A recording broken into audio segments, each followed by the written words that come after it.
আজ সকাল সকাল ভাগ্নি আর ভাইজিদেরকে নিয়ে আমার বাড়ি থেকে মাত্র 5 মিনিটের রাস্তা, যেখানে হচ্ছে সরস্বতী পুজো, সেখানেই চলে এসেছিলাম। আর সেখানে বক্সের তালে তালে আমার ভাগ্নি আর ভাইজিরা এতটা দুর্দান্ত নাচছিল, কি আর বলবো। সেখান থেকে ঝটাকসে বেরিয়ে যায় আমার ভাইপোকে নিয়ে আমার ছোটবেলার স্কুল গলসি উচ্চ বিদ্যালয়, যেখানে আমার অনেকটা স্মৃতি জড়িয়ে আছে। তবে সেখানে প্রবেশ করে আমার মনের ভিতরে একটা আলাদাই শিহরণ কাজ করছিল, আর যেটা আমি কাউকে বলে একদমই বোঝাতে পারবো না বস।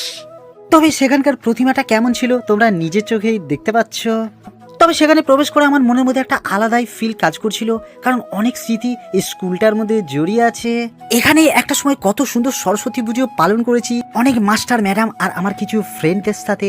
আমার মতো কারা কারা আছো যারা স্কুল লাইফটাকে আজ অনেকটা মিস করছো, অবশ্যই বলে যেও।